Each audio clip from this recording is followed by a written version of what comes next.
What is going on, guys? I'm Nick, and today we're taking a look at another case for the iPhone 14 Pro, and it's going to be one from Peel, the super thin MagSafe case. You know me, I think every case needs MagSafe, so I had to go with their MagSafe version.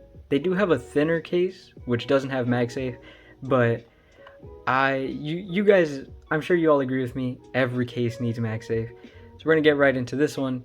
This case comes in at $49, which is a little expensive, I think, for what it is, but we'll go ahead and cover it, and I'll let you guys be the judge of it on your own. So starting right here with the packaging, Peel down here in the corner, super thin MagSafe case, and then over here, there it is again, the super thin MagSafe case.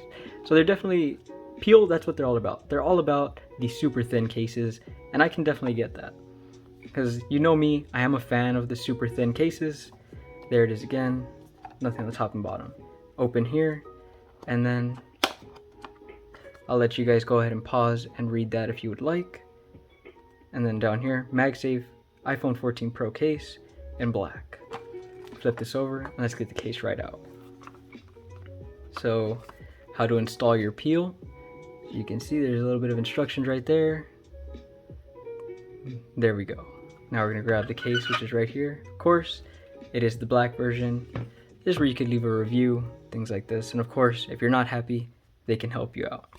I'm going to set the packaging to the side, and let's take a look at the case. So as you can see, a little similar to things we've covered in the past. Solid black case, super thin, and this is something Peel does a lot. There's no actual buttons, just cutouts to the button of the actual phone itself. Same for the volume buttons. And then we have some soft microfiber lining and some Peel branding right there. As you can see, we've got some stress relief cuts down here and precise cutouts down there. Now let's grab the phone. It's gonna be the iPhone 14 Pro in space black, and let's slap it into the case right here. Starting with our volume buttons as always, snaps in perfectly, and turn the flashlight on for a sec. There it is. Super minimal case, and of course you can kind of see that MagSafe ring, which not sure how to feel about that, but I feel like that might fade away within use. Let's go ahead and start with the fit test, just because that snap-on was commanding as ever. This is a very rigid case, so as you can see, there's no pull anywhere at all. Tiny bit at the bottom, kind of, but not really.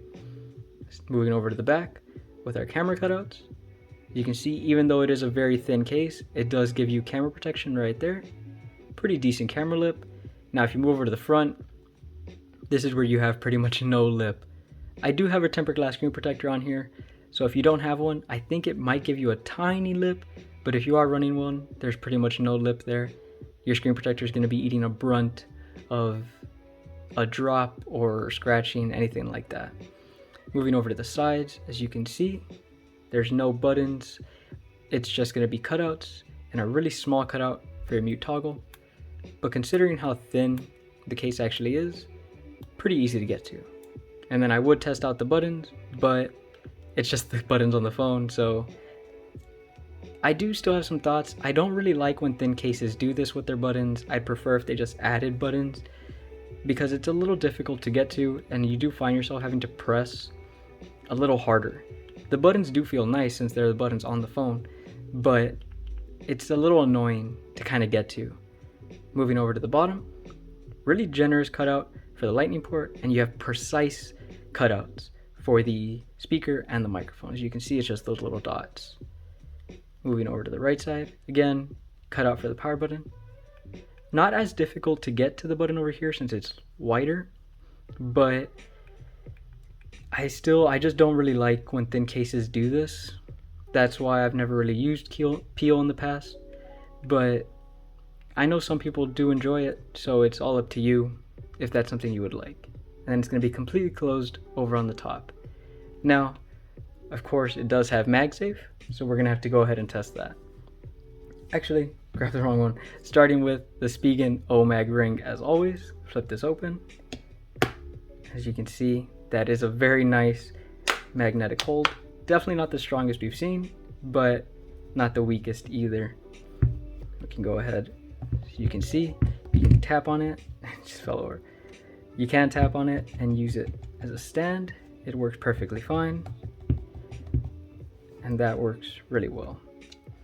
Now you might be able to see this case does collect fingerprints and grime and oils from your hands, but it does wipe off just fine, so it's not going to be a super big deal. As you can see, you can just wipe that off. Now we're going to see wireless charging. Should work just fine considering how thin the case is, and it does. Immediately pops up that we're charging. Okay, and as you can see, it is holding from the magnet itself. Works really well. Surprisingly nice magnets on here. Definitely trust it with this. Now the big one, the wallet. I do run this wallet a lot, so this test does mean a lot to me. As you can see, picks it up just fine. And it's definitely on there really well. Simulating a drop, definitely not going anywhere. So I would definitely trust this case with my wallet. Moving over to our last test, just gonna see if this case can lift this charging stand, and there it goes. It does seem to hold it really well. Okay, definitely not the strongest, but the fact that it's lifting it at all should give you guys confidence with a lot, if not all, of your MagSafe accessories. Really nice case. That's gonna be pretty much everything, so I'll give you guys one quick look around and then we'll call it a day. Going back to our camera protection right here, as you can see, you do get a pretty decent camera lip right there, especially decent for a thin case. Pretty much no screen lip unless you don't have a screen protector on. If you don't have a screen protector on, I feel like it will give you a tiny bit of a lip. Moving over to our cutouts right here. Small cutout right here, but since the case is so thin, really easy to get to that mute toggle. And then we have our volume buttons, which are just cutouts.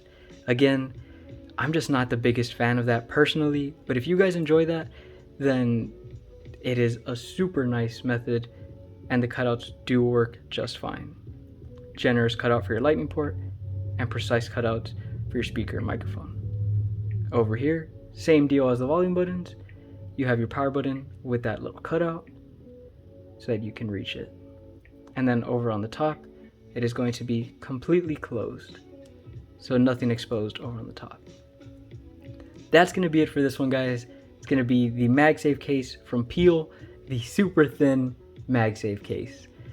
If you guys liked it, be sure to hit that like button down below. And if you want to see more videos like this, more accessories, more cases, be sure to hit that subscribe button as well. I'm trying my best to stay consistent and putting out videos like this for you guys non-stop. If you have any ideas, recommendations for cases, accessories you want to see covered, drop them down in the comments below. I try my best to read and see all the comments. I know I miss a couple every now and then, but I am getting there. I want to cover things you guys want to see, and the only way for me to do that is for you all to let me know. So don't be shy and just drop it down there. I will get to you eventually.